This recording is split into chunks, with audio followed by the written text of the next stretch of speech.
Entitlement is a very dangerous thing. Now, I wanted to talk about this story for a while. And actually, from the time I heard about it back, I think about March or so. I'll start it by a post that this brother made.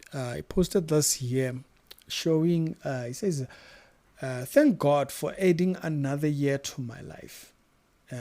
Happy and blessed. Happy birthday to me. Indeed, this is the day that the Lord has made. This was in 2021 when he posted this. He posted 2 people on that tag, and on those 2 people were 2 of the most important people in his life, being his brother and his partner. Now, these 2 people are going to be very crucial to the rest of this story. But you know, the most sad part of this story is that this story would, in light, almost, it would sound like something out of a movie.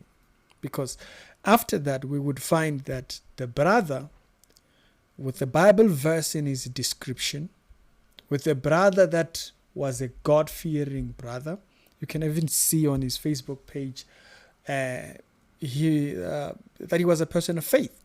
Was a person that shared his faith, spoke about it all the time. But you know, the most sad part of this story, to be honest with you, is it's a certain post that he made. I want to show you that, which is kind of like the direction that I wanted to talk about this thing. When I said entitlement is very, very dangerous. He posted this post October of 2023. And in this story that is posted, it was I don't know, it's a skit or something like that. He shows a person being visited by someone, and this person who is been visited is jealous of the other person, and what he does is that he pours something for the person who has visited him, and then he presents these things to this person whom he claims to love and cares for. So he shared this post about betrayal. It's 5 months right before betrayal will come right from his household. Kind of like a Abel and Cain type of a story here. Because it came to it, or when the story actually did finally kind of crack and people started to hear about this story, it really resulted to the fact that it was his brother that had killed him. It was his brother that had killed him. The articles that were published around this time actually show, I think I found the one that of one of the persons who was a colleague. And the person shared this here. So the person was murdered, was a staff member in Thohoyandou Venda Plaza. We shared jokes last night on WhatsApp, and this morning he's been murdered in cold blood.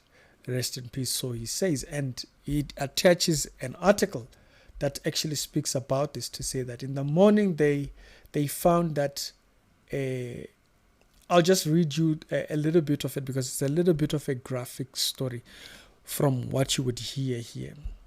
The story says that the Polokwane Provincial Commissioner had expressed shock of a horrific attack that transpired in this morning at the Tshidimbini village in Thohoyandou, resulting in the dismemberment of a man.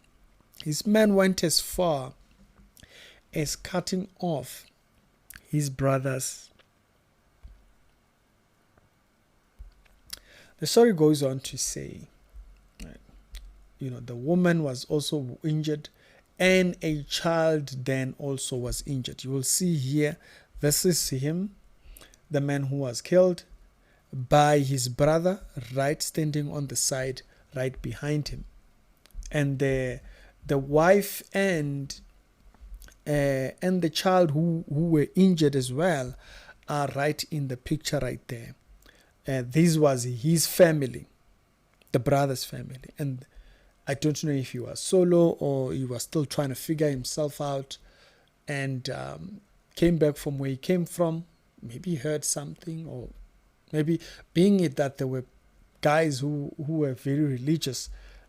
I just hope it's not one of those things where someone told another person accusations of witchcraft and stuff like that, or false prophecy. Like I stated, false prophets are rampant in Limpopo. You just you hear this type of stories and you hope it's not that caused it, because the report actually goes on to say that the police responded to a complaint of murder and attempted murder on the other two. Upon arrival of the scene, they came across a human at the gate, right on the outside. There were pictures actually. I just can't remember exactly where I placed them. Like I did see the story a little bit earlier on, like as you can see, when it is a story from earlier on last month. But I just kind of misplaced every other aspect of the research that I'd seen around the story. Okay, when they arrived, they found the person who had done this, which is a 32-year-old and a 10-year-old girl, were transported to the hospital. They too were attacked, so they were members, the two that I showed you in the picture. And it's the younger brother in this case who is accused. A real life Cain and Abel story. You hear the stories and the people say, it sounds very fictional. They make it as if it's impossible, it's just beyond. And then the very people that would doubt those stories see these stories unfold right around them. Now, I said entitlement can become thinking, being it that he stayed with his brother and thinking. I would think, at his age, he probably was struggling to find his own feet by himself. And so being it, because I saw another thing again that I actually saw on here, is that this brother, there was some form of progress in his life. And this can create entitlement on a high level, because the success of that brother now feels like I'm entitled to it.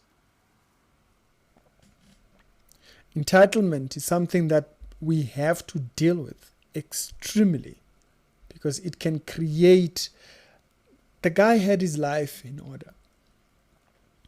He had his life in order. He was graduating there. You see pictures of him and his family, him and his niece and stuff like that. He's very much a family man. He's very much a church guy. And then you just see entitlement take that away. Some people when they take decisions, like a lot of people, how they end up in an entitled position, they make decisions that affect them tomorrow, and they don't want to be responsible for that. So it creates a problem. So in your personal life, you have to watch out for entitlement, because entitlement can create a lot of problems. Entitlement. I'm not talking about people looking for help, okay? I'm talking about entitlement. When a person feels like what you own, they own. When a person feels like you can't have anything that they don't have. But what they have, you dare not touch, you dare not use. We must be very, very careful when people become entitled. It creates jealousy. It creates greed. It creates envy. When you progress, they don't sit and think, I can do something about myself. These are arguments that are rising up at 12 at night. The guy is sleeping with his family and they're in bed. And then this guy comes back with whatever he has heard or whatever he came back with. And it raises a fight in the house. And that guy loses his life.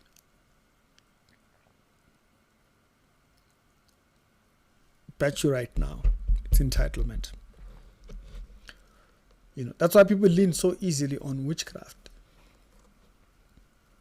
Areas where one can advance, I just blame it on witchcraft and just dismiss. Must be very careful when you see a person completely dead entitled. You dare not buy yourself something nice. They come, they ask you 100 rand. You buy yourself something nice. Oh no, you're going to have a problem. They become entitled. Entitlement is very, very dangerous. It eats at the person, because at the end of the day, they can't take responsibility for their own.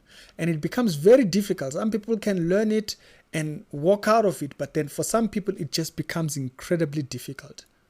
And from this story, personally, that's what I heard. That's what I'm seeing. That's what I'm seeing. I see a person who's ruined himself with entitlement to a point where the progress of the other person, I just can't remember where I saw the other report about what exactly might have started the fight and stuff like that. I don't know if it was speculation or they ended up deleting it or something. But entitlement, that's where all this stuff comes up.